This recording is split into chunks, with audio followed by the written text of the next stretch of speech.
हैं जो साइंस के साथ साथ आध्यात्म से भी जुड़े हुए हैं। तो ये दोनों का कॉम्बिनेशन बहुत ही अच्छा है हमारे लिए, बहुत मतलब ज्ञान की चीजें तो आगे समाज में ले जाने के लिए बहुत ही प्रेरित करता है।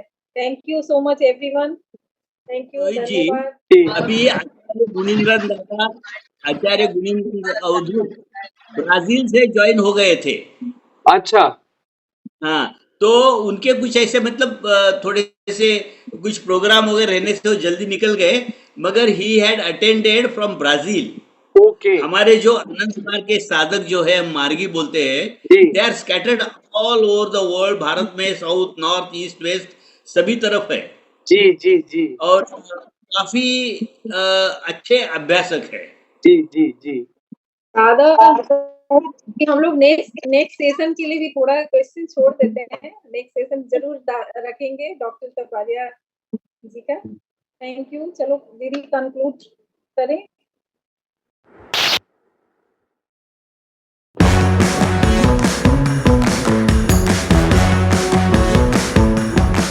आनंद मार्ग प्रचारक संघ इस संस्थान के साधकों के लिए डॉक्टर रोहित तापड़िया द्वारा एनाटॉमी से अध्यात्म तक इस विषय पर चर्चा सत्र हुआ। इस संघ के प्रथम प्रचारक फाउंडर श्री श्री आनंद मूर्ति जी, जिनका पूर्वाश्रम का नाम प्रभात रंजन सरकार ऐसे रहा, इनके माध्यम से इसका आरंभ हुआ और इसके साधक जग भर में आज विद्यमान हैं। इस चर्चा सत्र में ब्राज़ील, अमेरिका, उत्तर, दक्षिण, पूर्व, पश्चिम भारत के सभी कोनों से लोग जुड़े गए और जब देहदान एनाटॉमी विभाग में, शरीर रचना शास्त्र विभाग में प्राप्त होता है तो उस देह को दान कर दिया। उस देह के परे जीते जी ही उस व्यक्ति की भावना दृढ़ हो जाती है और जीते जी ही वह अपने शरीर को हमारे विभाग को दान करके अध्यात्म की स्थिति को पहुंच पाता है।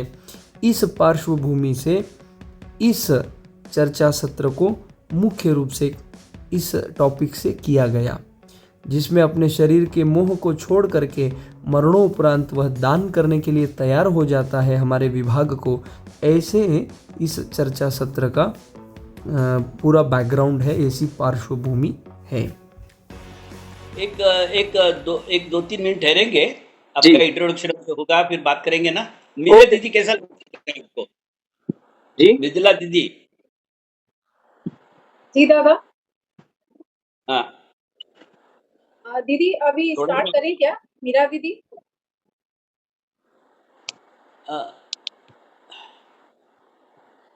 हाँ मिथिला, प्रोसीड। स्टार्ट करें। Going to start with second lesson. Please सभी लोग अपने इष्ट को नमस्कार करें। हम लोग अभी स्टार्ट करने वाले हैं। नमस्कार। नमस्कार, गुड इवनिंग एवरीवन। आनंद मार्ग गर्ल प्राउटिस्ट फाउंडेशन द्वारा आयोजित इस ज्ञानवर्धक कार्यक्रम में आप सभी का हार्दिक स्वागत है। आज हम एक ऐसे विषय पर विचार करने के लिए एकत्रित हुए हैं जो मानव जीवन के दो महत्वपूर्ण आयामों, विज्ञान और आध्यात्म को सुंदर रूप से जोड़ता है। जीपी प्लेटफॉर्म का सदैव यह विश्वास रहा है कि वास्तविक प्रगति शारीरिक, मानसिक और आध्यात्मिक विकास के संतुलित समन्वय से ही संभव है। आज का हमारा सब्जेक्ट है, टॉपिक है एनाटॉमी और आध्यात्म। मानव शरीर प्रकृति की एक अद्भुत रचना है। इसकी संरचना और कार्य प्रणाली को समझना हमें न केवल वैज्ञानिक दृष्टि प्रदान करता है, बल्कि अस्तित्व के गहरे आयामों को समझने की दिशा में भी प्रेरित करता है। जब वैज्ञानिक ज्ञान और आध्यात्मिक चेतना का संगम होता है तो व्यक्ति के सर्वांगीण विकास का मार्ग प्रशस्त होता है। आज हमारे बीच में एक ऐसे युवा चिकित्सक विशेषज्ञ उपस्थित हैं जिन्होंने चिकित्सा विज्ञान, आध्यात्मिक चिंतन दोनों क्षेत्रों में गहरी रुचि और समर्पण का परिचय दिया है। डॉक्टर रोहित तपाड़िया ने doctor Vaishampayan memorial government medical college Solapur से एमबीबीएस की शिक्षा प्रदान की है और वर्तमान में उसी संस्थान में एनाटॉमी विषय में एमडी की पढ़ाई जूनियर रेजिडेंट डॉक्टर के रूप में कर रहे हैं। एक उभरती हुई शोधकर्ता, शिक्षक, चिकित्सा विशेषज्ञ के रूप में उन्होंने चिकित्सा शिक्षा, शैक्षणिक नवाचार, समन्वित अनुसंधान तथा विद्यार्थियों के लिए इंटरैक्टिव शिक्षण पद्धतियों में विशेष रुचि दिखाई है। उन्होंने अनेक मेडिकल स्किल्स वर्कशॉप का संचालन किया है, शोध कार्य प्रकाशनों में योगदान किया है तथा स्वास्थ्य जागरूकता कार्यक्रमों में आयोजन में सक्रिय भूमिका निभाई है। उनका वर्तमान शोध विषय है मॉर्फोमेट्रिकल वेरिएशन ऑफ टेरियन। वैज्ञानिक अनुसंधान के प्रति उनकी गंभीरता और समर्पण का उत्कृष्ट उदाहरण है। अपने शैक्षणिक एवं व्यवसायिक कार्यों के अतिरिक्त डॉक्टर रोहित अपने गहन आध्यात्मिक चिंतन, मानवीय मूल्यों के प्रति निष्ठा एवं आत्मविश्वास के प्रति समर्पण के लिए भी जाने जाते हैं। हमें अत्यंत प्रसन्नता और गौरव का अनुभव हो रहा है कि आज वे हमारे बीच उपस्थित हैं। मैं डॉक्टर लांबा दादा को एक बार इनवाइट करना चाहती हूँ। दादा कुछ डॉक्टर साहब के बारे में कुछ बोलना चाहेंगे? ठीक है दीदी, ओके ओके। मैं ये डॉक्टर रोहित के बारे में एक बात बोलना चाहता हूँ। मैं मेडिकल फील्ड में काफ़ी दिनों से हूँ, काफ़ी बरसों से हूँ और मैं मेडिकल स्टूडेंट को देखते रहता हूँ। डेंटल स्टूडेंट है, मेडिकल स्टूडेंट है, डॉक्टर लोगों को देखता रहता हूँ, बात करते रहता हूँ। मगर मेरे को डॉक्टर रोहित जो है, he seems to be a extraordinary personality. तो सिर्फ वो अपना डॉक्टरी पढ़ाई करके कल पेट पानी के लिए करने वाले ऐसे शक्त नहीं लगते। इनका एक आध्यात्मिक बेस रहने के वजह से ही work from the heart, right from his से स्टूडेंट लाइफ। स्टूडेंट लोगों के साथ कॉन्वर्सेशन करके स्टडी कैसा करना चाहिए और वो जो एनाटॉमी वगैरह जो है उनका डिसेक्शन वगैरह करके इतना आसान बनाया उन्होंने बच्चों के लिए या तो उनके कलीग के लिए। तो हम उनसे ही कुछ बातें सुनेंगे कि क्योंकि उन्होंने जो जो बातें अपने इसमें लिखा है, बायोडाटा में लिखा है या तो उन्होंने बताया है, it was difficult for me to understand. इतना डीप उन्होंने काम किया हुआ है। तो I was very much impressed about doctor Rohit and I said I thought that we must call him amongst us for giving his lecture and it intellectual, spiritual level का जो कुछ अपने को बताएंगे। तो इसलिए मैं अभी वेट करता हूँ, तो स्टॉप करता हूँ और डॉक्टर रोहित को इनवाइट करता हूँ या तो उनको मौका देता हूँ बात करने के लिए। थैंक यू लाभा दादा। मैं आदरणीय डॉक्टर रोहित अपाड़िया जी से विनम्र अनुरोध करती हूँ कि वे मंच पे आए और हमें मार्गदर्शन करें। Thank you so much.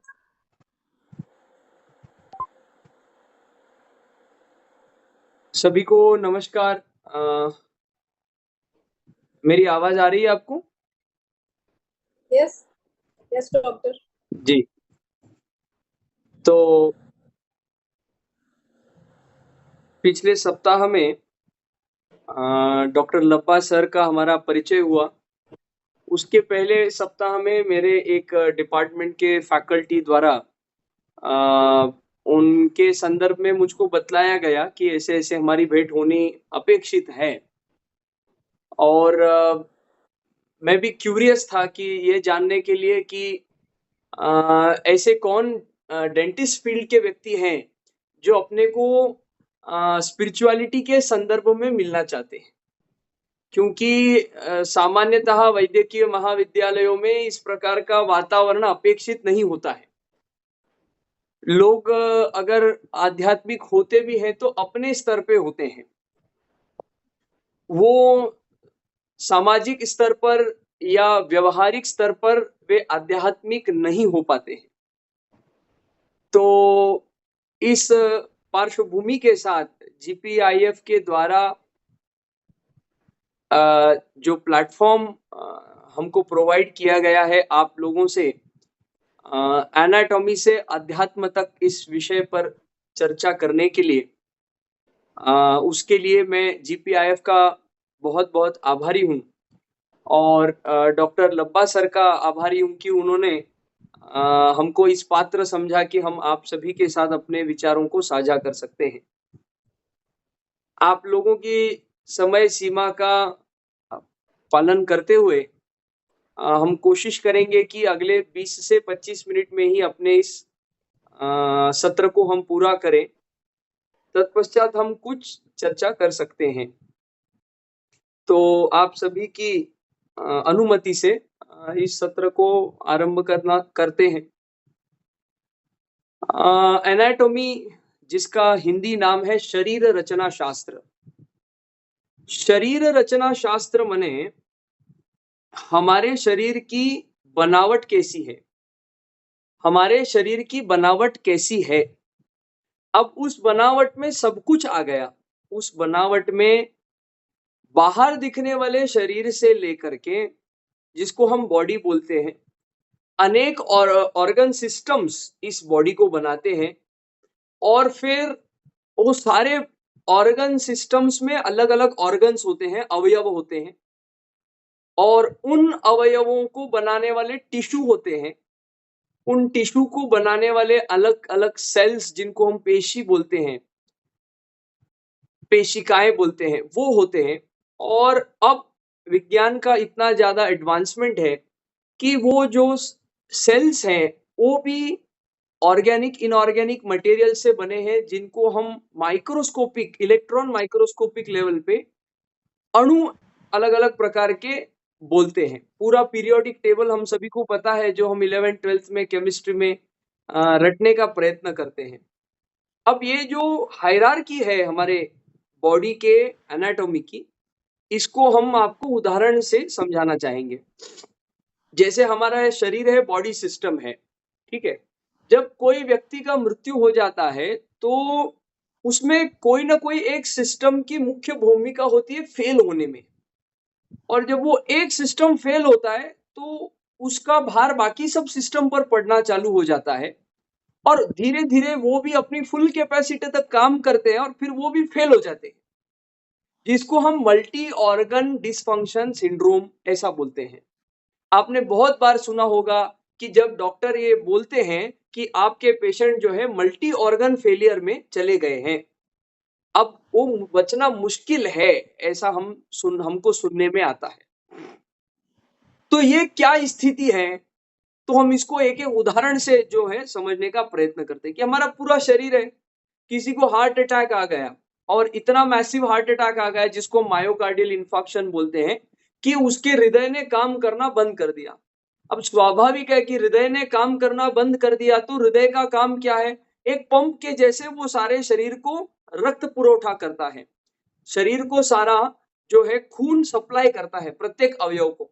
हमारे लिए खून आवश्यक क्यों है, क्योंकि खून के अंदर न्यूट्रिएंट्स होते हैं, ऑक्सीजन होता है, जो प्रत्येक कोशिका को, प्रत्येक पेशी को, प्रत्येक सेल को जीवंत रखता है, उसको ऊर्जा देता है।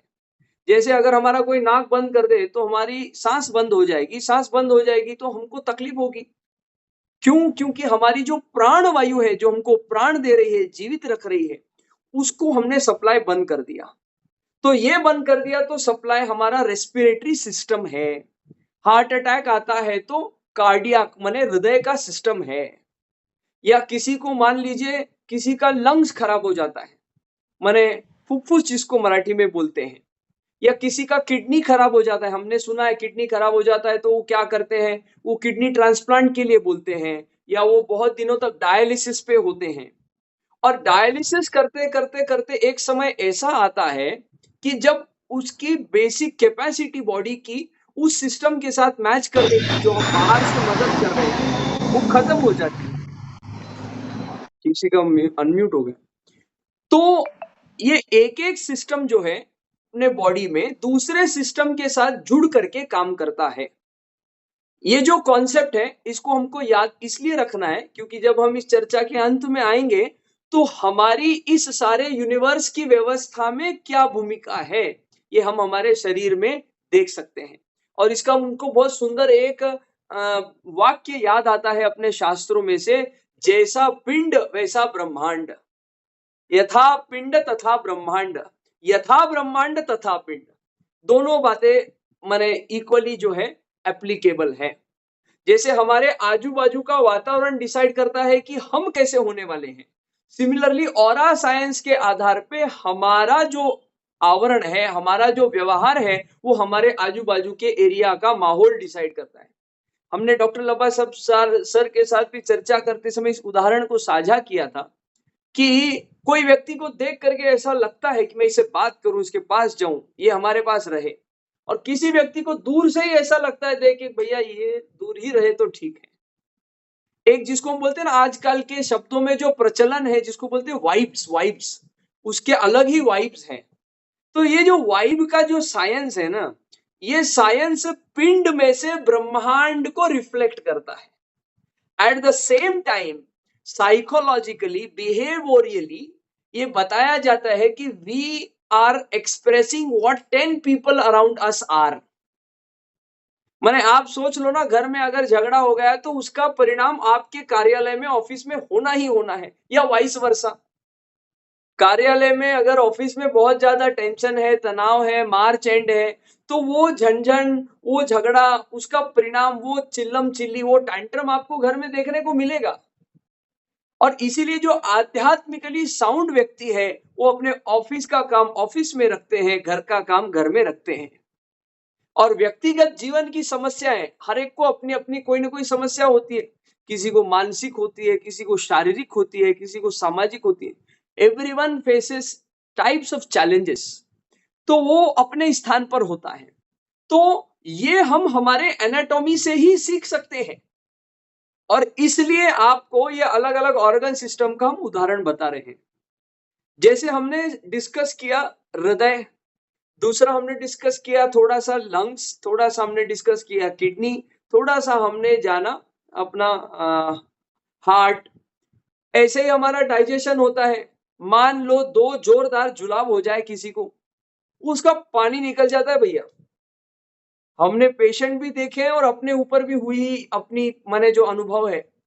अपने को अगर 2 बार लूज मोशन जोरदार हो गया, जिसमें ज्यादा डिहाइड्रेशन हो गया, तो हमारे पैर में क्रैम्प्स आ जाते, हमारी उठने की क्षमता नहीं होती है।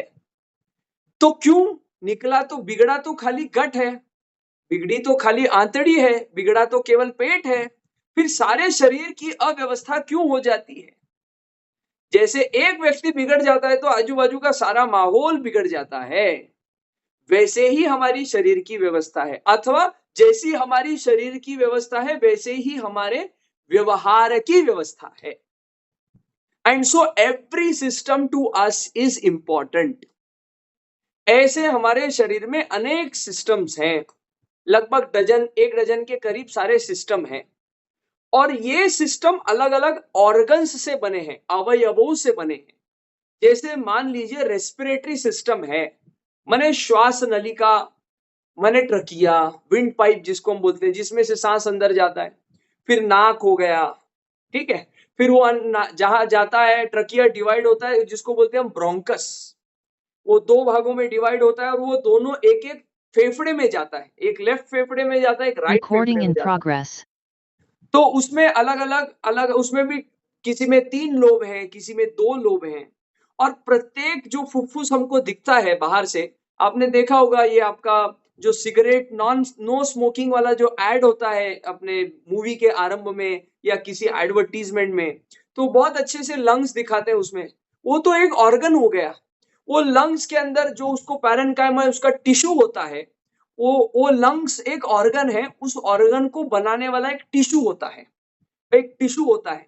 और वो टिश्यू सेल्स के द्वारा बनाया जाता है। तो जो हमारे लंग्स हैं, उसका जो बेसिक सेल है उसको हम अल्वियोलाई बोलते हैं, अंग्रेजी में उसको अल्वियोलाई बोलते हैं। हाँ, और वो एक एक अल्वियोलाई का अलग स्ट्रक्चर होता है।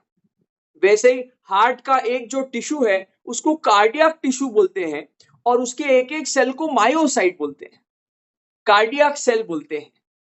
वैसे ही हमारा जो गट है उसमें तो अलग अलग प्रकार की कोशिकाएं हैं, अलग अलग प्रकार के सेल्स हैं। तो ये जो हायरार्की है, ऊपर से नीचे, बाहर से अंदर, वो क्या है? बाहर हमारा शरीर है जिसको हम बॉडी बोलते हैं। फिर उसके वो बॉडी किससे बनी है? अलग अलग ऑर्गन सिस्टम से बनी है, जैसे respiratory system, cardiac system, digestive system, urinary system. मान लीजिए किसी को अगर 24 घंटे के लिए बाथरूम नहीं लगा तो भैया उसके जितना दर्द किसको नहीं होगा? किसी को नहीं होगा। भयानक स्थिति है। तो एक एक सिस्टम है, वो एक एक सिस्टम अलग अलग ऑर्गन्स से बना हुआ है, और वो सारे ऑर्गन्स, प्रत्येक ऑर्गन वो एक एक टिश्यू से बना हुआ है, टिश्यू टाइप है। माने हमारे हार्ट का जो टिश्यू है, हृदय का, वो अलग है किसके कंपैरिजन में? बाकी सारे टिश्यूज के कंपैरिजन में। लंग्स का अलग है, इसका अलग है। और यही हम सारा एनाटॉमी में सीखते हैं। जो हमको आंख से दिखता है उसको हम ग्रॉस एनाटॉमी बोलते हैं, जो हमको माइक्रोस्कोप में दिखता है उसको हम हिस्टोलॉजी बोलते हैं।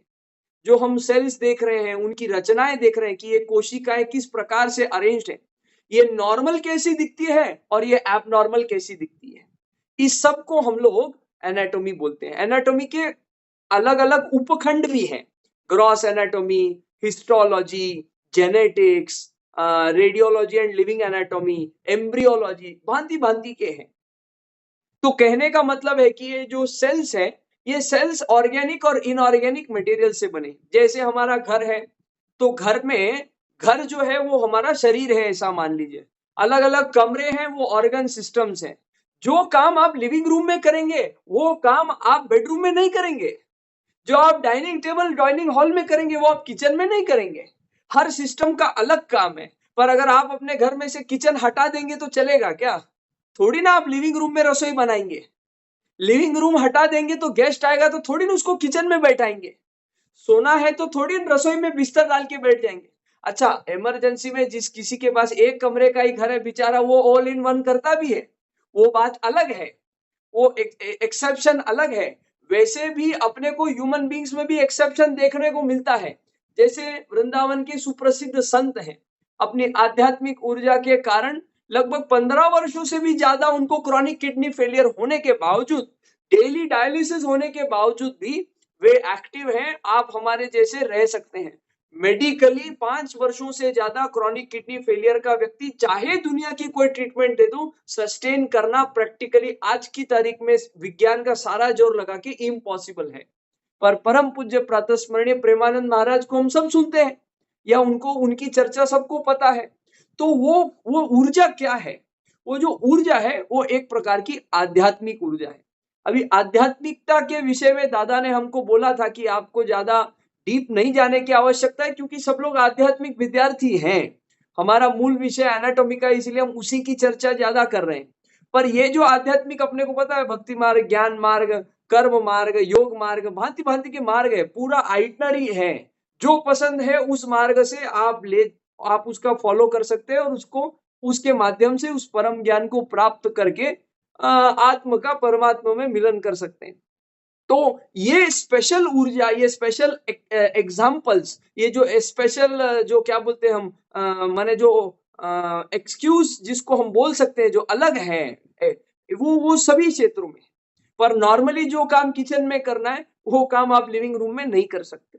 वैसे ही हमारे शरीर का है। हमारे हार्ट का काम किडनी नहीं कर सकता है। हार्ट का काम पंप करना है, किडनी का काम फिल्टर करना है, और लंग्स का काम फेफड़ों में ऑक्सीजन एक्सचेंज करना है, कार्बन डाइऑक्साइड एक्सचेंज करना है। यूरिनरी ब्लैडर का काम है यूरिन सिस्टम का उसको स्टोर करके उसको डिस्कार्ड करने का है।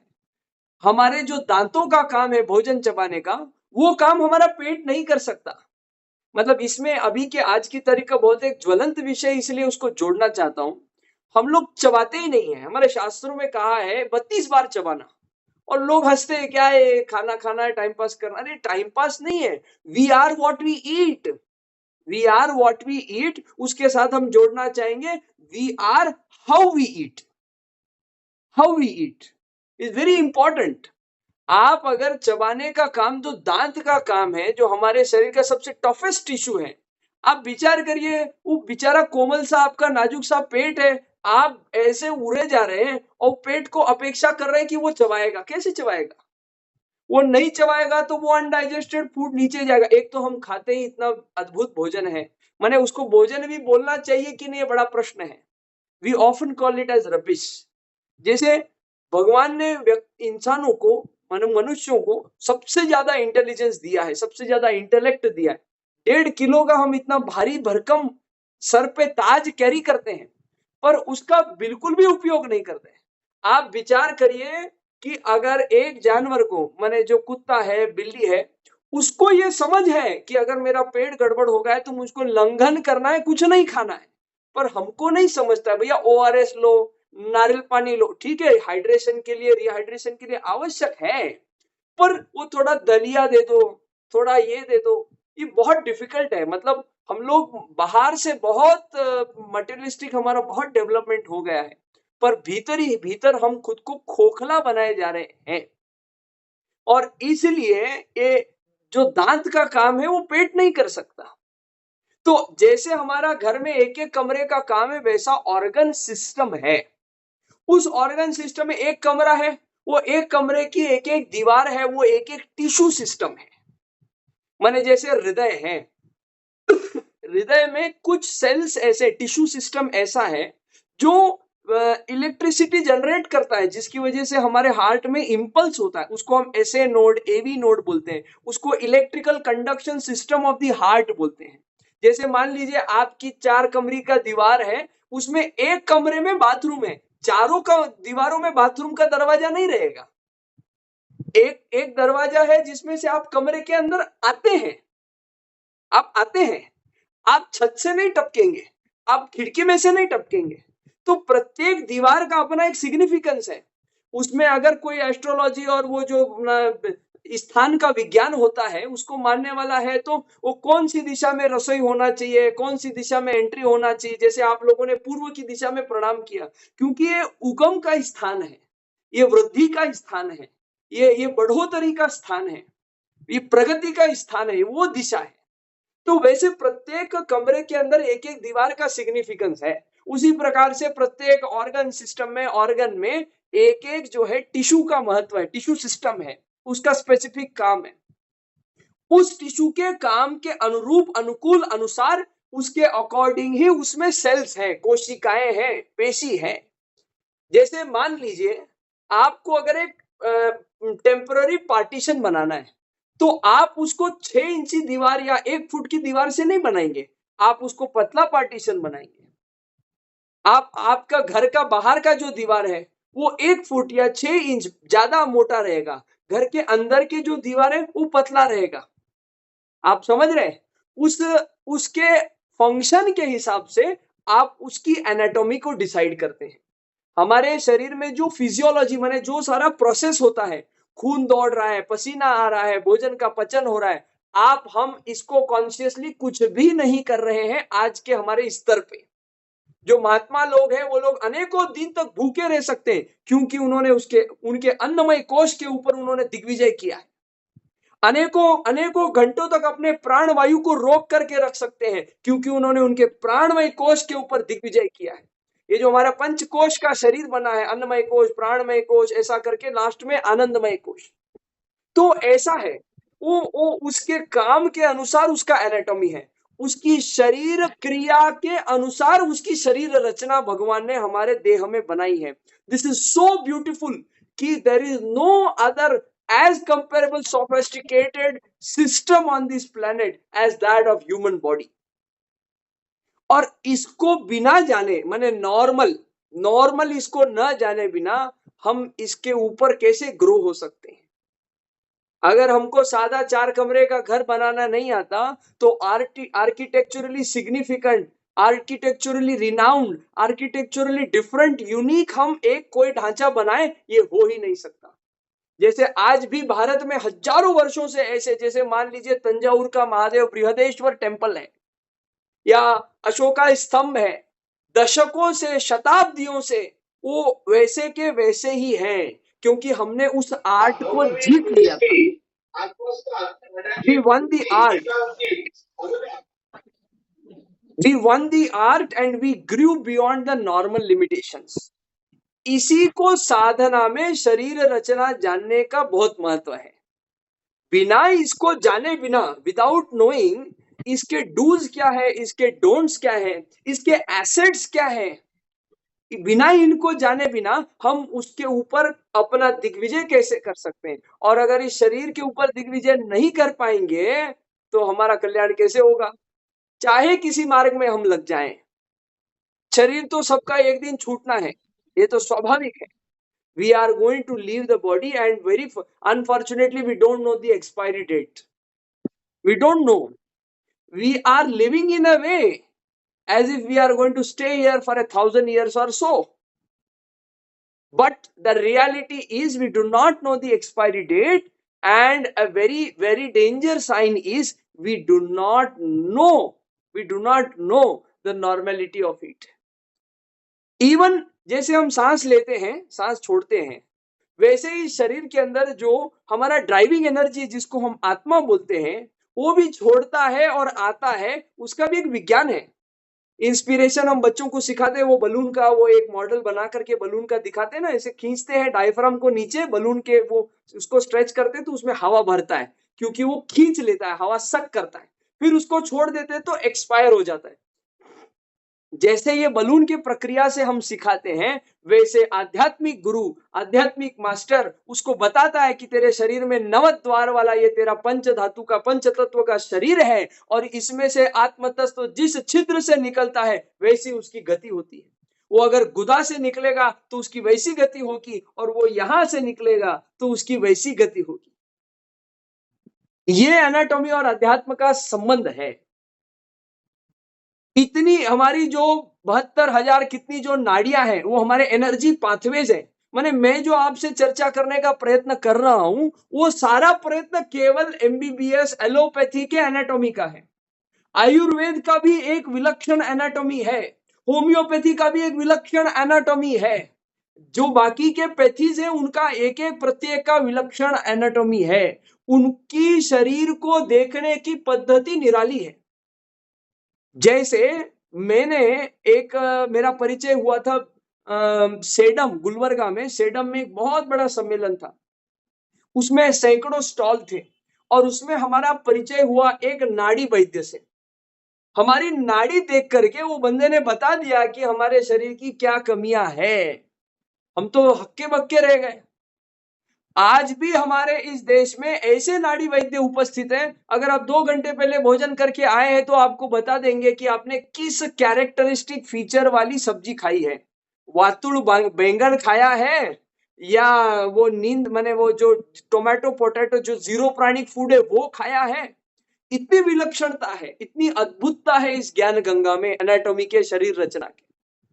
तो जितना इसमें हम मतलब इसका एक दिन का कॉन्फ्रेंस हो सकता है ये शरीर रचना शास्त्र और अध्यात्म की चर्चा करने में, इसके ऊपर बहुत सारे वॉल्यूम्स लिखे जा सकते हैं। तो कहने का तात्पर्य ये है कि जैसे हमारा घर बना है वैसा हमारा शरीर बना है, जैसे घर के प्रत्येक एक भाग का एक विलक्षण कार्य है, उसी प्रकार से हमारे शरीर के प्रत्येक व्यवस्था का, प्रत्येक सिस्टम का, प्रत्येक एक कोशिका का कुछ विशिष्ट कार्य भगवान ने दे करके रखा है। और आप लोगों को आश्चर्य लगेगा, मान लीजिए अब हम सांस ले रहे हैं, तो क्या हम जानबूझ के सांस ले रहे हैं? नहीं, मुझको सांस नहीं लेना, मैं रोक के दे, हम नहीं रोक सकते। मैंने 5 पेड़ा हाथ में रखा है, अब वो पेट में गया, अब इसको डाइजेशन नहीं होने दूंगा, क्या हम ऐसा कर सकते हैं क्या? तो we are not doing anything consciously in order to maintain the normal of this body, जिसको हमारी भाषा में होम्योस्टेसिस कहा जाता है। तो homeostasis is the condition where the body maintains its normality on its own. उसके अपने रिसेप्टर हैं, अपने सेंसर हैं, अपनी व्यवस्था है। आपको बुखार आती है तो अपने शरीर का वो बुखार का टेम्परेचर एडजस्ट करने के लिए अपने आप थरथरी शिवरिंग होती है, चिल्स आते हैं। क्या हम उसको जानबूझ के ऐसा हाथ हिलाते हैं क्या? ये होम्योस्टेसिस का भाग है भैया। और ये होम्योस्टेसिस जिस भगवान ने इस शरीर की रचना की है, इसकी क्रिया की व्यवस्था भी वैसी की है, बायोमोलिकुलर लेवल पे, जेनेटिक लेवल पे। और इसलिए ये सिद्ध होना है, सिद्ध हुआ है, और इसमें और भी खोज चल रही है कि हम जैसे हैं, हम मने कौन, हमारे भीतर का अंतरात्मा, उसकी स्थिति जैसी है उसको अगर हम जान लेते हैं तो दुनिया की कोई ताकत हमको नहीं झुका सकती है।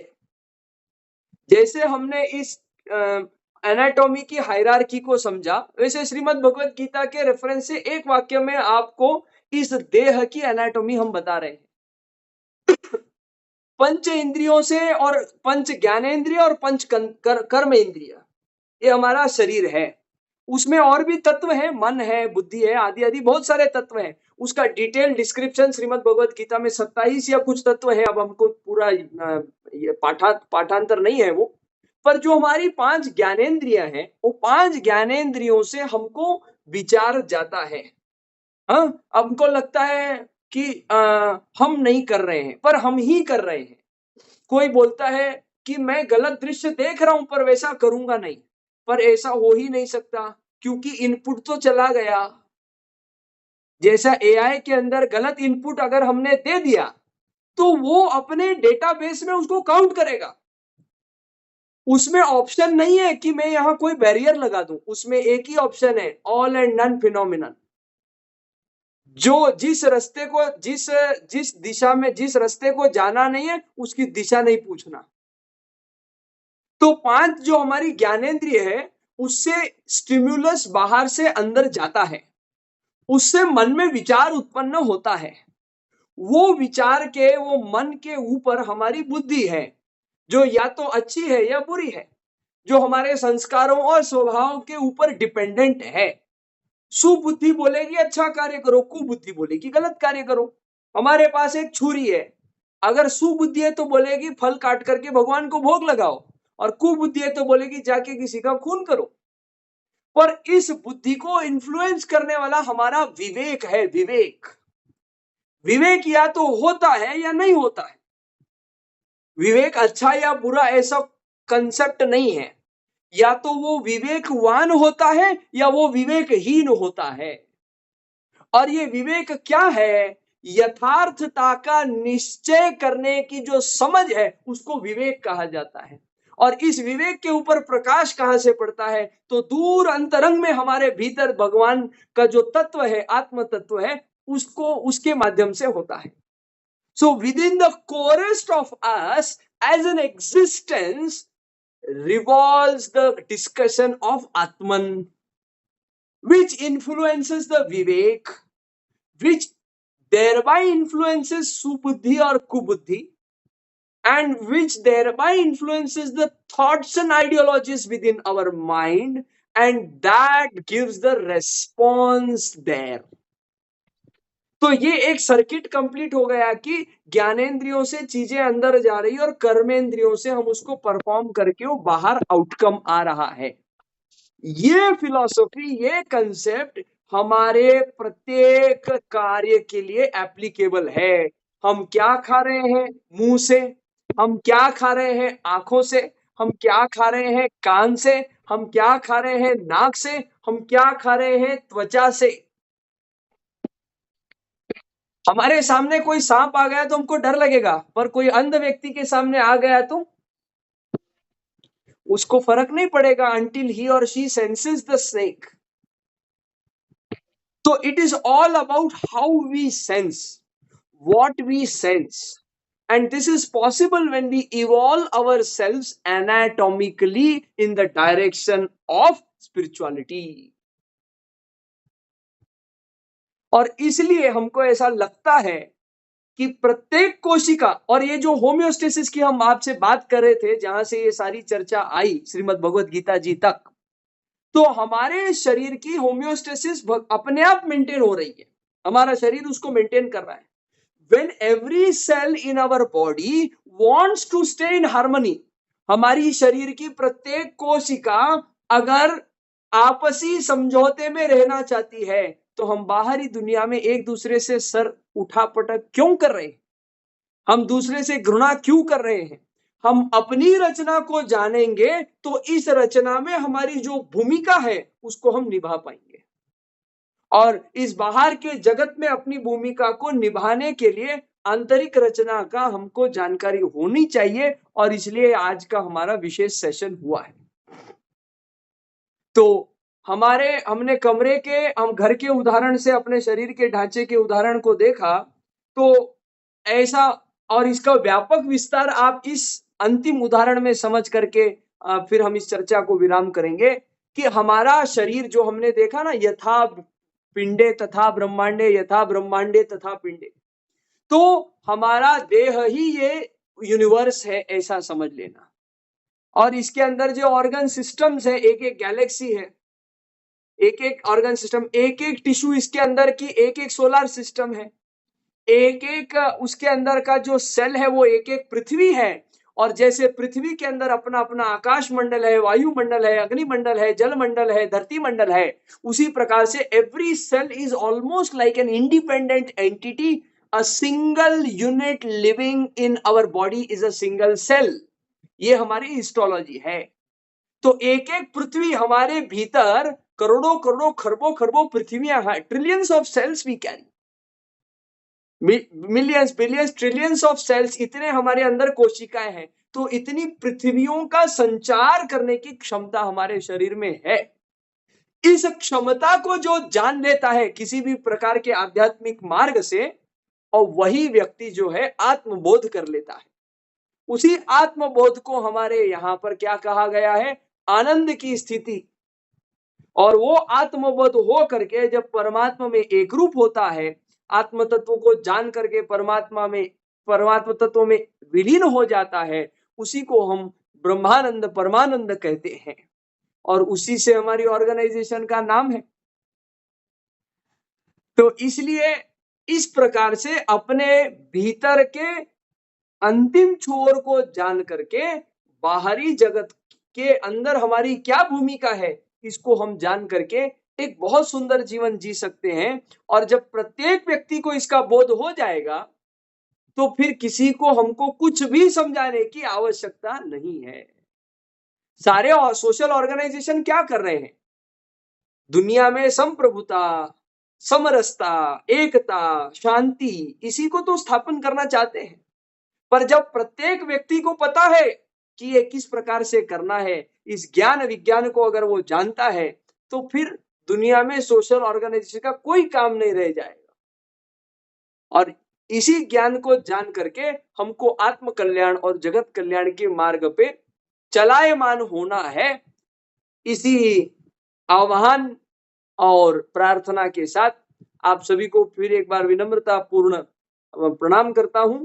आप लोगों ने हमारी बात को शांतिपूर्ण सुना, समझने का प्रयत्न किया। हम आशा करते हैं कि आपकी आशा आकांक्षाओं की पूर्ति हमारे माध्यम से हुई होगी। नमस्कार।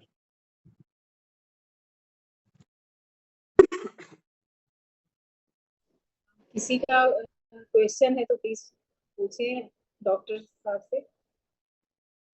किसी का क्वेश्चन हो तो।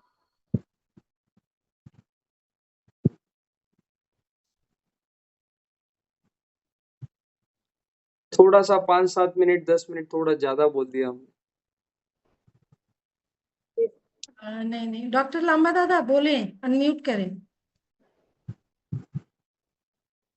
दादा अनम्यूट कीजिए।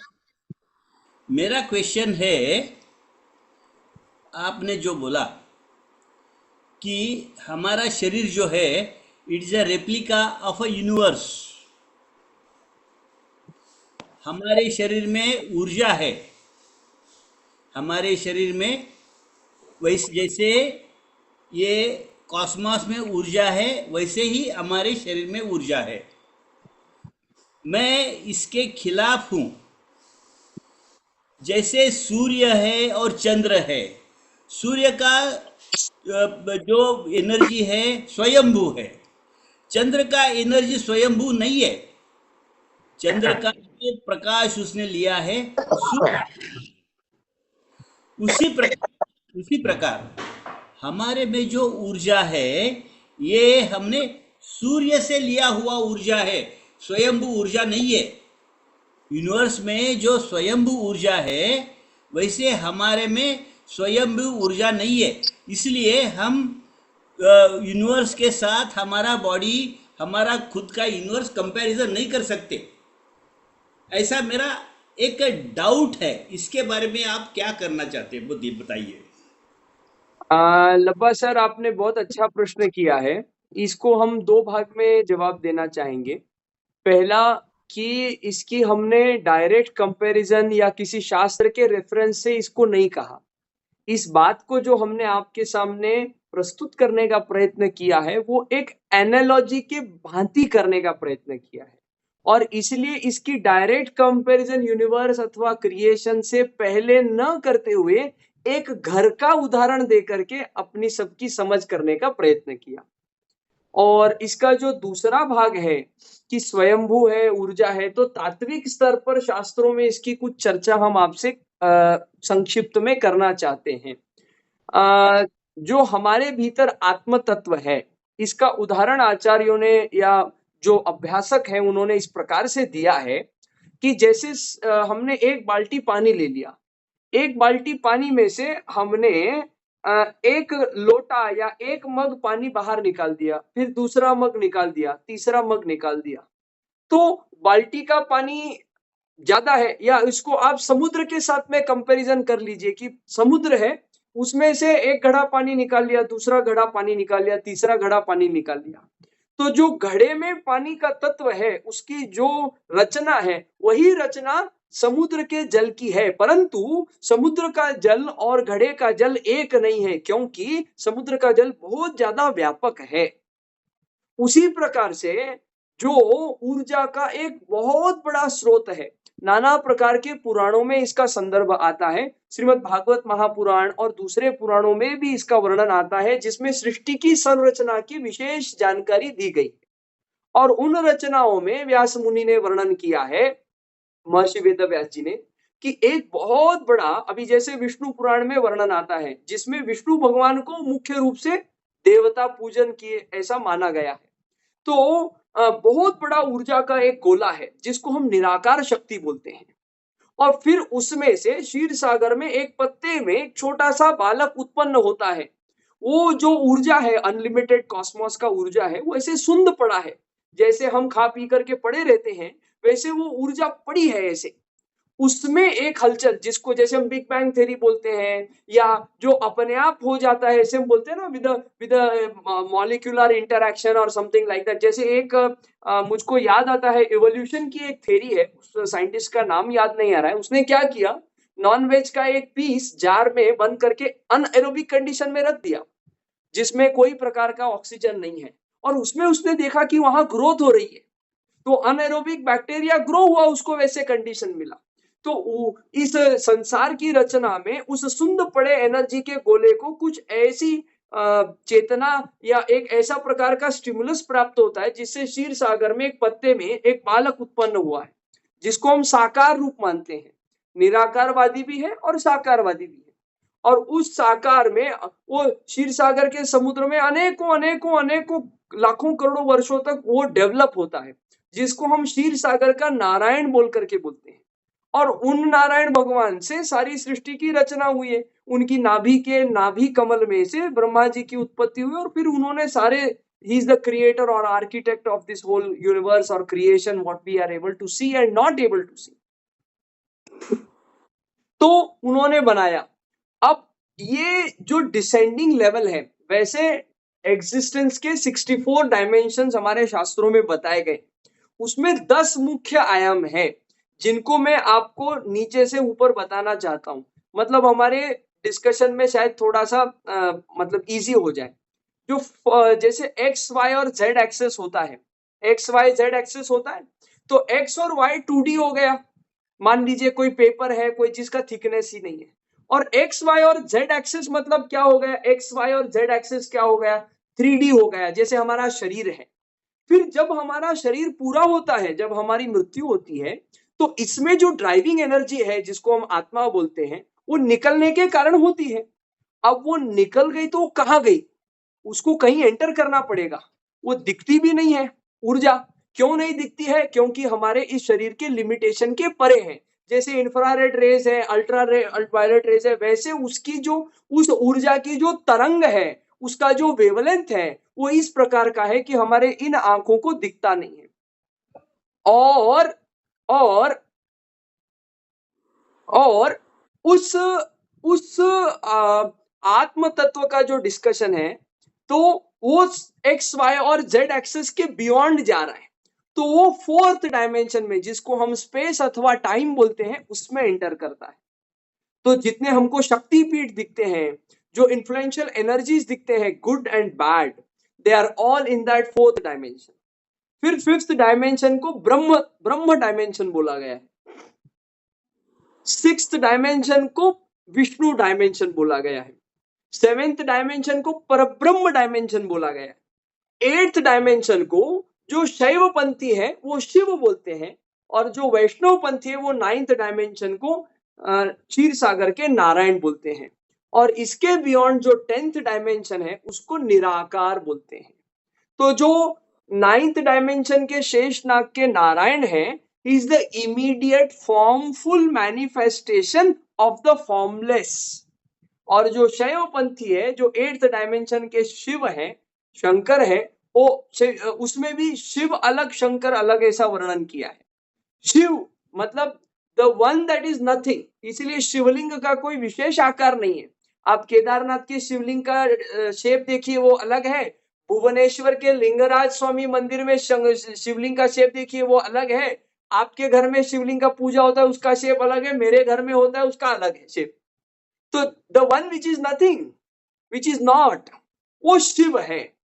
और शंकर माने जो त्रिशूलधारी है, जो डमरूधारी है, वो स्वरूप। Doctor Yes. साहब, मैं इंटरप्ट करना चाहता हूँ जी कि मेरा जो क्वेश्चन है उसका मेरे को प्रॉपरली आंसर नहीं मिला है, छोड़ देंगे उसको। नहीं नहीं नहीं नहीं, आप नहीं छोड़िए। मैं हम्म। ये सब बैकग्राउंड आपको इसलिए बता रहा हूँ दादा, ताकि मेरे को जो स्पेसिफिक वन लाइन आपको बोलना है वो आपको ध्यान में आए। और मैं इस डिस्कशन को अभी कर्टेल और कंप्लीट कर रहा हूँ। ये जो 10 डायमेंशंस है, ये जो 10 डायमेंशंस है, ये डायमेंशंस ऐसे हैं, डिसेंडिंग ऑर्डर में है। समुद्र के पानी के जैसा है। समुद्र में से बहुत बड़ा टैंक निकाला, फिर उसमें से एक टब निकाला, फिर उसमें से एक मग निकाला, फिर उसमें से हाथ में लिया। ऐसे हमारी ऊर्जा है, ऐसे हमारी ऊर्जा है। तो ये ऊर्जा का डायरेक्ट कंपैरिजन हमारा है ही नहीं, ये एनालॉजिकल कंपैरिजन है हमारी समझ के लिए। और हम स्वयं में पूर्ण तत्व है, इसीलिए आत्मबोध होने के बाद में परमात्म तत्व में एक रूप जब हम हो जाते हैं, तो हम वापस इस 84 लाख योनि के चक्र में नहीं आते। ऐसा वर्णन हमारे यहाँ, जिसको हम लिबरेशन, मोक्ष, मुक्ति ऐसा सब बोलते हैं। ठीक है, ठीक है। और किसी को कुछ पूछना है तो पूछिए, मेरे को और एक दो तीन क्वेश्चन पूछना है, तो किसी को मीरा पूछना। दीदी, मीरा दीदी कुछ पूछना चाहती है? जी मुझे पूछना है कि science anatomy and spiritual anatomy, उसमें आप डिफरेंस बताया। दूसरा क्वेश्चन ये है पहला क्वेश्चन कि क्या है? साइंस एनाटॉमी और स्पिरिचुअल एनाटॉमी में डिफरेंस ओके क्या डिफरेंस ओके आप बताएंगे। ओके। एंड दूसरा क्वेश्चन मेरा ये है कि बिग बैंग की जो थ्योरी है, तो उसमें साइंस बोलता है कि there is nothing and everything, and spirituality बोलता है कि there will be something and then everything, कुछ है तभी ये सारी चीजें हैं, अदरवाइज पॉसिबल नहीं। तो आप इन दोनों को कैसे जस्टिफाई करते तो हैं? पहला जो आपका प्रश्न है, science anatomy and science spirituality, या स्पिरिचुअल एनाटॉमी ऐसा बोल दीजिए। तो दोनों भी प्रश्नों में जो पहला सेट ऑफ, पहला हाफ या पहला एंटिटी ऑफ जो क्वेश्चन है, that is the base for the second entity for us to understand and live. जब तक हम इस शरीर रचना को, जो योग वासिष्ठकार ने वर्णन किया है, जो पातंजल योग सूत्रों में वर्णन किया है, जब तक हम इस ढांचे को नहीं समझेंगे, तब तक इससे क्या करना है, इसको कैसे करना है, ये हम नहीं जान पाएंगे। तो spiritual anatomy begins when we have a overview and idea. जो चक्र आदि हैं, माने एनाटॉमी को हम केवल एलोपैथी के एनाटॉमी ऐसा आइसोलेट ना करें, वो सब पैथी और सब विज्ञान उसमें आ गया। उस सबको एज ए यूनिट हम जानने के पश्चात ही स्पिरिचुअल एनाटॉमी अथवा स्पिरिचुअलिटी के मतलब एनाटॉमी का उसमें जो भूमिका है उसको हम कर पाएंगे। और दूसरा आपका जो प्रश्न है, क्या प्रश्न आपने किया? मेरा दूसरा प्रश्न है कि आपने अभी बिग बैंग की थ्योरी हाँ, बताई तो बिग कि बैंग और स्पिरिचुअल साइंस, जो, हाँ हम समझ रहे हैं। नहीं, मेरा प्रश्न है कि साइंस बोलता है कि नथिंग से एवरीथिंग हुआ है, एंड स्पिरिचुअल जो वर्ल्ड है वहां पे बोला जाता है there will be something then everything, अगर कुछ है तभी सब कुछ है। इसको तो आप दो वाक्यों में हम आपको बतलाना चाहेंगे। इसको एकदम मॉरल ऑफ द स्टोरी में अगर एक लाइन में बताना है तो spirituality begins where science ends. और इसको थोड़ा विस्तार में अथवा थोड़ा मैंने इसको थोड़ा चॉकलेट फ्लेवर लगा करके अगर बताना है तो ऐसा है कि हमने दादा के साथ भी इसको थोड़ा डिस्कस किया था कि विज्ञान का जो कॉन्सेप्ट है वो क्या है कि पहले दिखेगा टेस्ट ट्यूब में तब मैं मानूंगा, और स्पिरिचुअलिटी का सिद्धांत है कि हम पहले श्रद्धा रखें, विश्वास रखें, वो सिद्ध होता है क्योंकि यथा पिंडे तथा ब्रह्मांडे। The mind will know what the eye will see, says science. Whereas spirituality says the eye will see what the mind knows. And for the mind to know, we need to believe. तो इस प्रकार से इसका उत्तर है।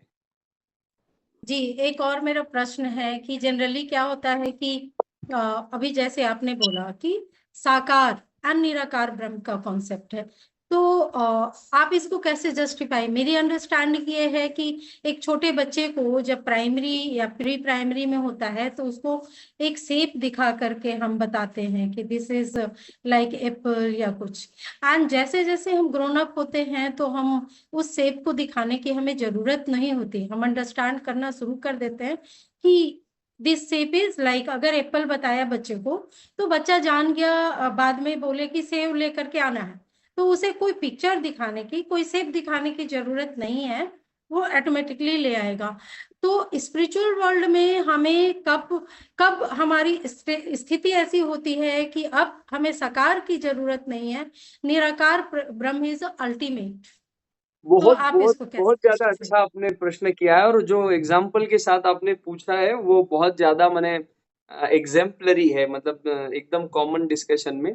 देखिए, साकार और निराकार की जो चर्चा संतों ने और आचार्यों ने की है, इसमें एक हमको समझना पड़ेगा कि ये जो एग्जिस्टेंस है ये दो तत्वों से बना है। एक बोलते हैं जड़ तत्व, एक बोलते हैं चेतन तत्व। हमारा शरीर जड़ तत्व है, इसके भीतर जो आत्म तत्व है वो चेतन तत्व है, ठीक है। अब शरीर है, रोग होगा, शरीर है तो एक दिन पूरा होगा, पर जो हमारे भीतर का चैतन्य स्वरूप है, हमारा चेतन तत्व है, वो अविनाशी है, अजर है, अमर है, वो न बनता है न बिगड़ता है। बहुत सुंदर एक हिंदी का कोटेशन है, ये पंचभूतों से बना ये वस्त्र सुंदर आपका, बनता बिगड़ता बस यही है, कुछ नहीं बिगड़ता आपका। आपका माने आत्मा का कुछ नहीं बिगड़ता, केवल ये शरीर बनता है, बिगड़ता है, ऐसा। तो ये सिद्धांत जब जान लेते हैं, और कोर फिलॉसफी का सिंपल डिस्कशन ये है कि मैं शरीर नहीं हूं, आत्म तत्व हूं। जब ये एनाटॉमी उसके दिमाग में पक्का हो जाता है और उस प्रकार से वो जी सकता है, तब उसको वो जो है विजुअल इसकी आवश्यकता नहीं है। पर eight the same time disclaimer, very important disclaimer, जिसका वर्णन श्रीमद् भागवतम में भी आता है, विष्णु पुराण में भी आता है। हमारे भारत के इतिहास में एक बहुत बड़े राजा होकर के गए जिनका नाम राजा भरत रहा, जो मैंने जिसके नाम से भारत नाम पड़ा, वो भरत राजा। मैंने राम जी के छोटे भाई भरत नहीं, एक दूसरे राजा होकर के गए, जिनको अनेक बार जड़ भरत ऐसा भी उपमा दी जाती है। बहुत बड़े सिद्ध थे, बहुत बड़े जानकार थे, बहुत मतलब विज्ञान थे। उनको ये पता चल गया भैया ये मोह माया है, मैंने मेरा जो काम है, मैंने अपना संसार बसाया, अपना राजपाट चलाया, मैंने सारे ड्यूटीज अपने निभाए, अब मेरा वानप्रस्थ का टाइम हो गया, तो मैं जा रहा हूं मेरे अगले खुद के ट्रांसेंडेंस के लिए। तो वो गंडकी नदी के किनारे, जो आज की तारीख में नेपाल में है, वहां जाकर के तप करते हैं। वो साकार की भक्ति नहीं करते हो, साकार को। He was so evolve, he was not to be told कि भैया यहाँ का काम हो गया, यू गो, अब आप वानप्रस्थी हो गए। No no no, he was so much evolve. और ध्यान करे तो ध्यान में तल्लीन हो जाए भैया, इतना जोरदार। पर क्या है, ये जड़ और चेतन जो है, चेतन तो साक्षात भगवान का साक्षात अंश है, शुद्ध विशुद्ध अंश है। पर जो ये जड़ तत्व है ना, ये भगवान की जो एक प्रकृति है जिसको माया बोलते हैं, वो उसकी क्रिएशन है जड़। ये जो दिख रहा है, all that is happening, what we are able to see, ये सब जड़ का खेल है, सब माया का खेल है। तो क्या हो गया एक बार, मतलब वो लंबी कथा है, मैं उसको एकदम शॉर्ट में 2 लाइन में आपको बता रहा हूँ। वो एक उधर गंडकी नदी में एक हरिणी जो थी, गर्भवती थी, वो वहां पानी पी रही थी। उसको शेर की आवाज आती है तो वो डर जाती है, तो वो बचने की कोशिश करती है, तो वो नदी में छलांग मारती है। छलांग मारते समय क्या होता है, उसका बच्चा का जन्म हो जाता है और उसका डेथ हो जाता है। तो ये सब वो जड़ भरत राजा और राजा भरत देखते हैं, तो उनको लगता है यार वो शेर का बच्चा, शेर इस बच्चे को खा जाएगा, मेरे को तो सब तत्व भगवान का तत्व है, तो आई मस्ट सेव दैट कब, वो डियर का बच्चा। तो उसको बचाने के लिए जाते हैं, और उसको बचाने के चक्कर में उसके मोह में ऐसे फंस जाते हैं। बचाना गलत नहीं है, पर उसके मोह में फंसना गलत है। उसको ऐसा दुलार करते, प्यार करते, उसको ऐसा बड़ा करते जैसे अपना बच्चा हो। तो जो राजा इतना ज्यादा इवॉल्व था, ट्रांसेंडेंट था, जिसने अपना घरदार छोड़ा इस भगवत प्राप्ति के मार्ग के लिए, योग करने के लिए, अपना माने जो क्या है स्पिरिचुअल ट्रांसेंडेंस करने के लिए, वो व्यक्ति एक हरिण बालक में फंस गया, और अंत न गत्वा उनकी दुर्गति हो गई, और फिर 2 जन्म के बाद में उनका कल्याण हुआ। ऐसा सब डिटेल कथा है। तो मॉरल ऑफ द स्टोरी इसका ये है कि जब तक हमारा ये शरीर है, क्योंकि हमको आत्मा नहीं दिखता है, हम उसको सेंस नहीं कर सकते हैं, हम इस शरीर के बियॉन्ड जब ट्रांसेंड हो जाते हैं ये पंचकोश के, और तब आवश्यकता नहीं होती है, और वो इवेंचुअली उसको रियलाइज होता है। और ऐसे आपकी जानकारी के लिए, हमने सीधा तो दर्शन नहीं किया, पर जिन लोगों ने उनका दर्शन किया है, ऐसे महात्माओं से परिचय है। तो ऐसे क्या बोलते हैं, विमल आत्माएं हमारे भारत राष्ट्र में आज भी विद्यमान है। तो आई एम होपफुल कि थोड़ा सेटिस्फेक्शन आपको। दादा नमस्कार जी नमस्कार। पहले तो ये कहना चाहूंगा कि ये सेशन काफी अच्छा रहा, और बहुत ज्यादा मतलब बहुत सारी जानकारी आपसे मिली, उसके लिए थैंक यू सो मच। एक मेरा डाउट है, ऐसा है कि जैसे हम लोग कई बार सॉल को, आत्मा को हम लोग एनर्जी तौर पर देखते हैं कई बार। जैसे आपने हमारी बॉडी का एनाटॉमी समझाया, तो मुझे कई बार ऐसा लगता है कि जैसे आपने बताया कि हर एक ऑर्गन, हर चीज एक दूसरे से कनेक्टेड है। जैसा हम इनपुट देते हैं उस तरह का आउटपुट हमारे कंप्यूटर स्क्रीन पर डिस्प्ले होता है। तो हमारा जो थॉट है, thought is just like kind of input. Thought is just like input, just like an input signal in our body. Okay, because of thought. जैसे हम किसी को अचानक से कोई बैड खबर सुना देते हैं, किसी के पेरेंट्स को सुना देते हैं कि भाई आपके सन का डेथ हो गया, तो ये क्या है, that's a kind of thought. एक हमने उसको एक इंफॉर्मेशन दिया, उसने उस इंफॉर्मेशन को अपने थॉट पैटर्न में लिया, सुना, और उसके जो मल्टीफेलियर ऑर्गन्स जो भी है एक दूसरे से कनेक्टेड है, थॉट से कनेक्टेड है वो चीजें। ये जो मल्टी फंक्शनिंग है, इसका भी उद्गम, जो इसका भी एक प्राइमरी सोर्स है, that depends on what kind of information his brain is carrying on. His brain, उसके दिमाग में, मन में किस तरह के थॉट पैटर्न चल रहे हैं, वो भी एक तरह से कनेक्टेड है। तो हमें ये समझ में नहीं आता कई बार कि हम एक्चुअल में क्या है। हम अगर सॉल हैं, तो ये सॉल क्या है, इसका कैसा, इस सॉल का एनाटॉमी क्या है, ये किस चीज का स्ट्रक्चर क्या है, कैसे बना हुआ है, ये एनर्जी है या मास है या क्या है? अगर है एनर्जी तो कैसे इसको हम डिटेक्ट कर पाएंगे ये एनर्जी है? बहुत अच्छा आपका प्रश्न है, बहुत अच्छा आपका प्रश्न है मोहन दादा। हम आपको, जो हमको संदर्भ इस संदर्भ में पता है, वो हम आपको बता करके शायद थोड़ा आपका कुछ समाधान कर पाए।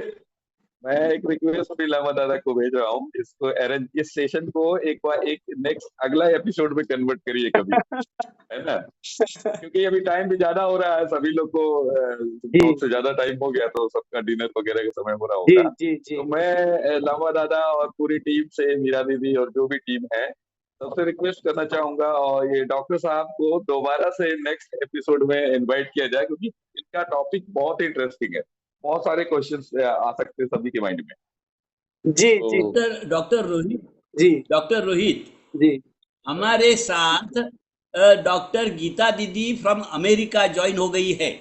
Okay she is Geeta a didi principal of a college. Okay तो गीता दीदी को कुछ पूछना है। She is Geeta from America. Doctor Geeta Rahul या डॉक्टर गीता चतुर्वेदी? गीता चतुर्वेदी, ओके हम गीता दीदी बोलते हैं उनको। ओके ओके ओके नहीं, दो गीता यहाँ पे ज्वाइन हो गए, इसलिए हमने पूछा कि कौन पूछना चाहता जी। गीता चतुर्वेदी, दीदी गीता चतुर्वेदी डॉक्टर है, डॉक्टर फिलोसॉफी के डॉक्टर है। जी नमस्कार नमस्कार नमस्कार नमस्कार जी। वेलकम आपका इस प्लेटफॉर्म पर, स्वागत है। वैसे तो मैं कोई ऐसा मेंटली प्रिपेयर नहीं थी, क्योंकि वो थोड़ा सा कुछ काम भी चल रहा, उधर भी ध्यान था, ऐसे हो रहा माइंड थोड़ा सा डिस्ट्रैक्ट। बस मैं ये थोड़ा सा जानना चाह रही हूँ, जैसे हमारे गुरु जी ने, आप जानते होंगे आनंद मार्ग फिलोसफी के बारे में, जी जी बहुत से फूड के बारे में एक्सप्लेन किया है। फूड 3 तरह का, जो सात्विक, रासिक, तामसिक जो खाना होता जी है, जी जी जी वो अच्छे से एक्सप्लेन किया है, वो हमारी बॉडी पे कैसे इफेक्ट करता है। जी तो जैसे चूंकि आप एक एज ए डॉक्टर और आपका स्पिरिचुअलिटी अच्छी कमांड है, तो मैं आपके अकॉर्डिंग टू योर व्यूज मैं जानना चाहती हूँ कि तरह का जो खाना है हमारी बॉडी में कैसे इफेक्ट करता है अकॉर्डिंग टू यू। ऐसा है कि ये हमारे यहाँ पे श्रीमद् भगवत गीता में भगवान ने वर्णन किया है कि जो भी चीज है वो सबका 3 में डिवीजन है, सत्व रजो तमो। हमारे यहाँ गलत कुछ है नहीं। मोहन दादा, मैं आपका जवाब जरूर दूंगा। आप हाँ हाँ, हाँ, मतलब बहुत अच्छा प्रश्न है आपका, मैं संक्षिप्त में उसको पूरा करूंगा निश्चित रूप से। ओके ओके दादा, जी जी हाँ, तो सत्व, ओके, रजो और तमो, ये 3 हमारे पास कैटेगरी है, और हमारा ऐसा मानना है कि this is the most all inclusive classification और categorization ever in the existence और in any other philosophy, any other science. सत्व, रजो, तमो, जिसको त्रिगुण बोलते हैं, ये त्रिगुणमय जो माया है, this is the most vast, most all inclusive classification ever. माने इतना ज्यादा इंक्लूसिव है ही नहीं। कोई भी क्लासिफिकेशन होगा तो उसमें कोई ना कोई एक्सेप्शन होता है, कोई नई कैटेगरी जोड़ देते हैं, पर ये ऐसी क्लासिफिकेशन है कि इसके बाहर कुछ भी नहीं है दुनिया का। आप जो लाएंगे वो 3 में से 1 में 100% फिट हो जाएगा, और उसी में भोजन भी है। तो भोजन को सत्व, रजो, तमो को जो बोला है, हम आपको इसको आयुर्वेद की सिंपल भाषा में समझाना चाहते हैं।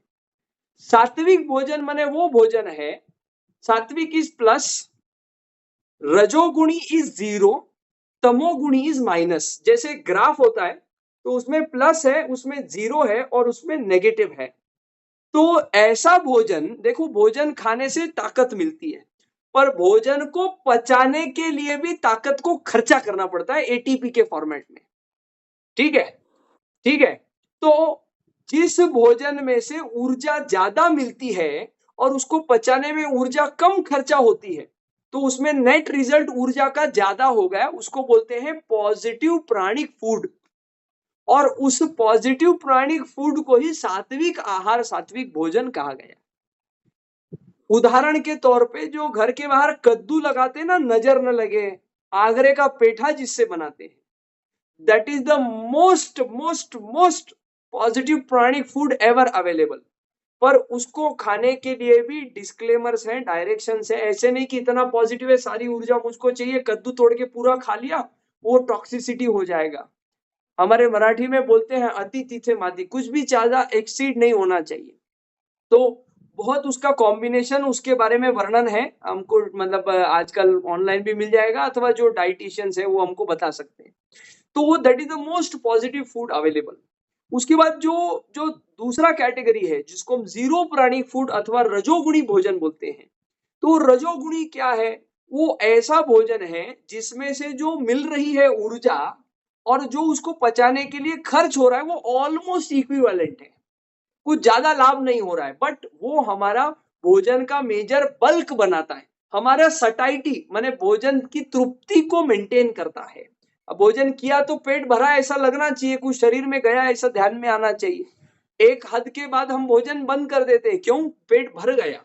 ये जो फीलिंग जो करता है वो उस प्रकार जो वो ऊर्जा जितना देता है उतना ही खर्च होता है, उसको जीरो प्राणिक, जैसा टोमेटो, पोटैटो, ये सब जीरो प्राणिक फूड। और जो नेगेटिव प्राणिक फूड है वो क्या है?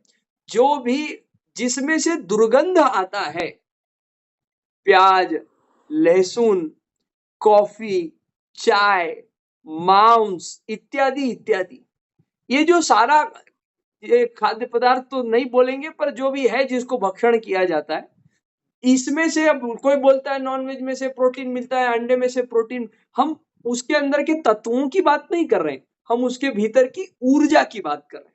तो उसको पचाने के लिए ज्यादा ऊर्जा खर्च होती है। जैसे प्याज लहसुन को लोग मेरे को बहुत आर्ग्यू करते हैं, बोले डॉक्टर साहब ये तो आप डॉक्टर लोग ही बोलते हैं प्याज खाओ, लहसुन खाओ, प्याज से गर्मी नहीं लगेगी, लहसुन से हार्ट अच्छा रहता है, वो कार्डियक हेल्थ अच्छा रहता है। तो हम कहे कि उसको खाने की पद्धति है और उसको दवा के जैसा खाना है। आप बीपी की दवाई अगर एक बोला है तो एक ही खाते हैं, 10 गोली एक साथ नहीं खाते हैं। टेस्ट अच्छा लगा दवाई का, वो जो कफ सिरप होता है इसलिए पूरी बोतल पी लिया, ऐसा नहीं होता है। तो दवाई दवाई, और दवाई कौन खाता है? रोगी दवाई खाता है। भोगी आदमी अगर दवाई खाएगा तो उसका नुकसान ही होने वाला है। तो ये सत्व रजो तमो को हम इस प्रकार से लोगों को चर्चा करते हैं।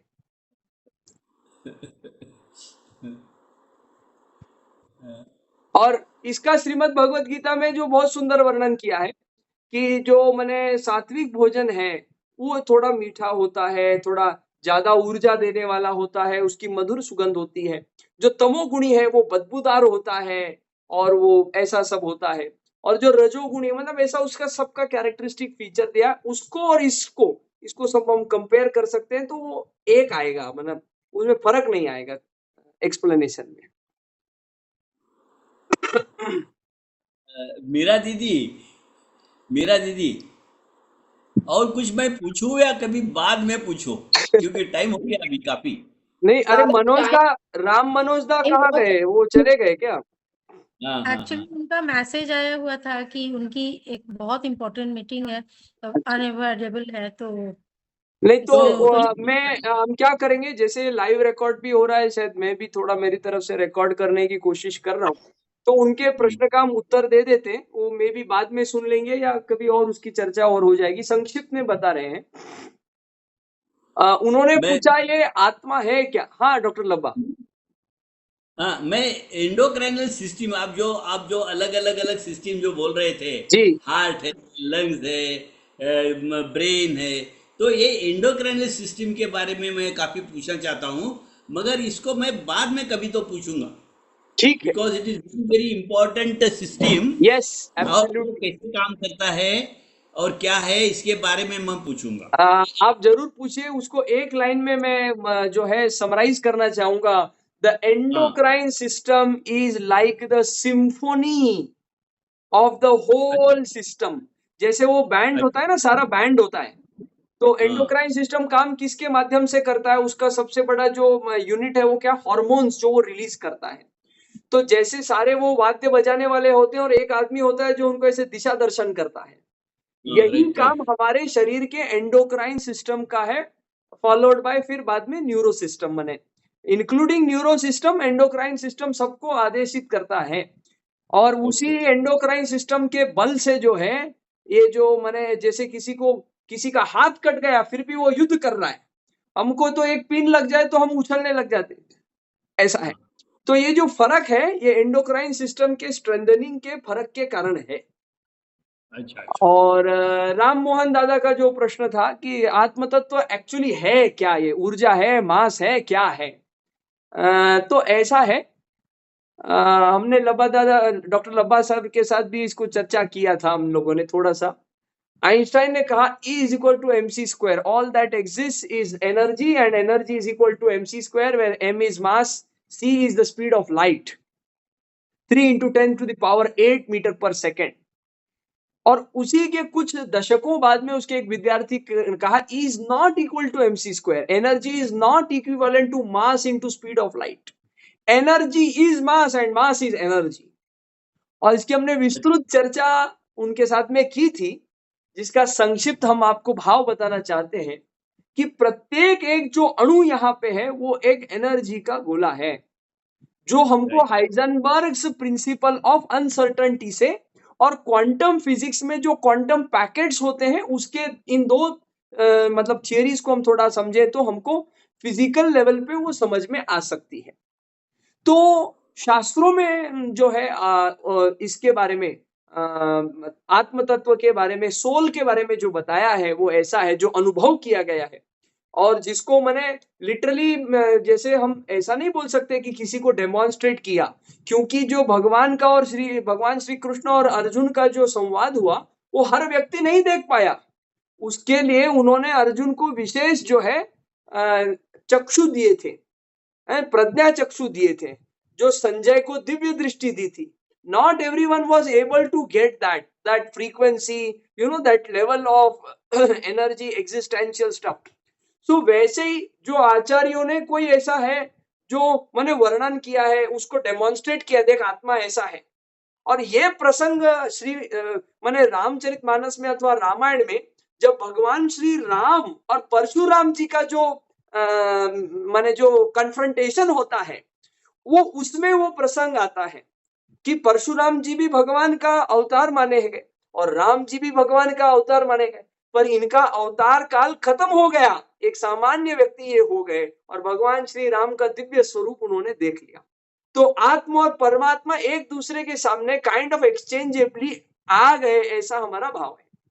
अब शास्त्र में आत्म तत्व के बारे में क्या कहा गया है?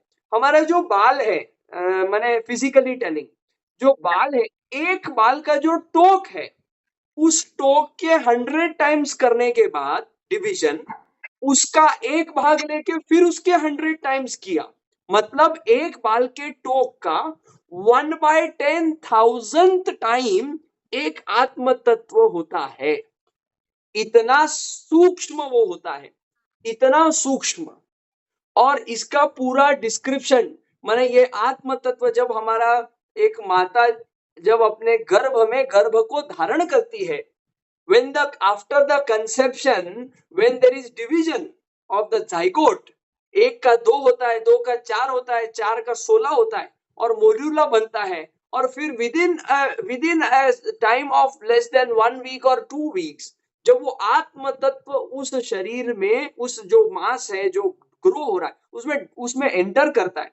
तो इसका पूरा डिटेल डिस्क्रिप्शन श्रीमद् भागवतम में संस्कृत श्लोकों के माध्यम से कपिलोख्यान इस भाग में दिया गया है, where Kapil Muni explains to his mother in a very scientific and embryological stepwise manner the growth of the complete embryo, the baby within the uterus of a mother in the course of 9 months। तो उसमें आत्म तत्व का विशेष वर्णन आता है। और ये मैंने फिजिकली तो जो हम समझना चाहें कि एक बाल का जितना डायमीटर है एकदम पॉइंट, उसका 1/10,000 टाइम आत्म तत्व इतना सूक्ष्म है। अब खाने में कभी भोजन में बाल गिर जाए तो लोगों को मालूम नहीं पड़ता है, वो इतना सूक्ष्म आत्म तत्व कहाँ से आता है और कब छोड़ करके चला जाता है, ये समझने के लिए तो प्रज्ञा चक्षु की ही आवश्यकता है। और वो क्या है? शुद्ध चैतन्य ब्रह्म स्वरूप भगवान का विलक्षण तत्व है, और वो कोई मास नहीं है, कोई मटेरियल नहीं है, वो कोई माया नहीं है, और कुछ नहीं है, शुद्ध भगवान का चेतन स्वरूप है। उसकी यही एनाटॉमी है, उसकी यही एनाटॉमी है जो इनडिविजिबल है। एक छोटा सा लास्ट क्वेश्चन पूछता हूं जी। आप एलोपैथी डॉक्टर है या आप स्पिरिचुअल फिलॉसफी के अभ्यासक है। ये दोनों का कॉम्बिनेशन कैसे हो गया है? कि भगवान की अनंत कृपा है, हमारे कुछ जन्मों के पहले के प्रारब्ध है, हमारे माता पिता की पुण्याई है कि हमको ये सब पढ़ना अच्छा लगता है, संतों की वाणी का श्रवण करते हैं, आचार्यों को सुनने का प्रयत्न, समझने का प्रयत्न करते हैं, और भौतिक जगत में जो हम सीख रहे हैं उसको हम उसको बेस बना करके, इस आध्यात्मिक ज्ञान को समझ करके, इसको जोड़ करके सबके सामने रखने का प्रयत्न करते हैं। Thank you. NaMo Narayan, Thank you NaMo so Narayan. सभी को बहुत बहुत आभार। आप लोगों ने शांतिपूर्ण हमको श्रवण किया, हमको सहन किया, इसलिए आप सभी को बहुत बहुत नमस्कार, प्रणाम। और आशा करता हूँ राम मोहन दादा को आप हमारा जो है उनका संपर्क हमारे पास नहीं है, तो हमारा मैसेज आप उनको जरूर दे दीजिए और sure. उनका समाधान हुआ होगा, ऐसी आशा है। राव साहब, आपको कुछ पूछना Thank था? you so much, doctor. Ji? Thank you so much. Thank you so much, doctor. नहीं, ये थैंक यू सॉरी के थैंक यू और जी। एक मिनट। राव साहब जो शांति से सुन रहे, पेशेंटली सुन रहे, आपको कुछ ऐसे मन में पूछना था क्या? राव, बीजे राव। ठीक है, ओके। डॉक्टर, आपने इतना बहुमूल्य समय, ज्ञान और अनुभव हमारे साथ साझा किया। आपके विचारों ने हमें समझाने की सहायता की कि मानव शरीर का वैज्ञानिक अध्ययन और आध्यात्मिक साधना एक दूसरे के पूरक है। हम दोनों मिलकर जीवन को अधिक सार्थक और संतुलित बनाते हैं। Thank you so much. Thank you सभी लोगों को मेरे इस कार्यक्रम को सार्थक बनाने के लिए। Thank you.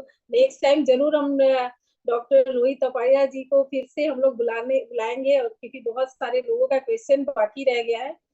Thank you so much doctor. और हम एक अंतिम वाक्य कहना चाहेंगे कि ये जो हमारा जो परिचय हो गया है, ये जो संबंध हो गया है, ये निश्चित रूप से भगवान की इच्छा, कृपा, प्रेरणा से हुआ है, क्योंकि इस दुनिया में 800 करोड़ लोग हैं और हम चुनिंदा व्यक्तियों के साथ अपने प्रारब्धवश मिलते हैं, ऐसा हमारा मानना अथवा हमारी समझ है। और इसलिए ये संबंध सारी फॉर्मेलिटीज के परे, माने थैंक यू, सॉरी, इसके सबके परे एक दूसरे को पूरक करने के लिए और एक दूसरे का आध्यात्मिक जोश बढ़ा करके इस जगत का आत्म कल्याण के माध्यम से जगत कल्याण की ओर हम सब लोग यात्रा करें, एक दूसरे को इसमें हमको जोश करने का हो, बस यही माने इच्छा व्यक्त करते हैं और अपनी भावना व्यक्त करते हैं। डॉक्टर रोहित साहब, एक बात मैं बोलना चाहता हूँ। जी। एक पेशे से मैं डेंटल सर्जन हूँ। आपका थोड़ा सा कट हो गया आवाज। बोलिए, बंद हो गया क्या? नहीं, चालू है, कट हो गया बीच में, अभी बोलिए। अच्छा, मैं पेशे से डेंटल सर्जन हूँ जी। थोड़ा सा मेरे को एलोपैथी का थोड़ा ज्ञान है, ज्यादा नहीं है। फिर भी मैं मेरा कोशिश रहता है ये स्पिरिचुअलिटी और डॉक्टरी का साइंस, इसका एक दूसरे से क्या संबंध है, कैसा संबंध जोड़ना चाहिए, ये मेरे मन में रहता है। तो इसलिए आप एक माध्यम है मेरे लिए माध्यम है। तो मेरे मन में अभी बहुत से क्वेश्चन है, वो अभी मैं बाजू में रखता हूँ, बाद में देखेंगे कभी पूछने का है उसको। जी, आप निश्चित रूप से प्रश्न आप लिख करके भेज दीजिए, अथवा जब कभी अगला अवसर होगा हम सब लोग एक सामूहिक चर्चा करेंगे तो उनके ऊपर चर्चा करने का और एक दूसरे का समाधान करने का प्रयत्न करेंगे, क्योंकि प्रश्न उत्पन्न होना ये केवल मानव के लिए संभव है, और जब तक प्रश्न उत्पन्न नहीं होते तब तक आगे का कल्याण नहीं हो सकता। जब एक विद्यार्थी अपने वर्ग में खड़ा होकर के डाउट पूछता है तो बाकी सब हंसते, बड़ा आया पढ़ाई करने वाला, इसको बहुत समझ में आ रहा है, पर उसको जो उत्तर मिलता है उसको आजीवन प्रेरित करता है और उस बात को जीवन भर कभी नहीं भूलता है। जीवन भर नहीं, हम तो इसके परे जाकर के कहना चाहेंगे कि वो अगले जन्म में भी नहीं भूलता है, जैसे जड़ भरत महाराज ने तत्व ज्ञान को नहीं भूला। तो इसलिए प्रश्नों का स्वागत है और प्रश्नों के ऊपर चर्चा का भी स्वागत है।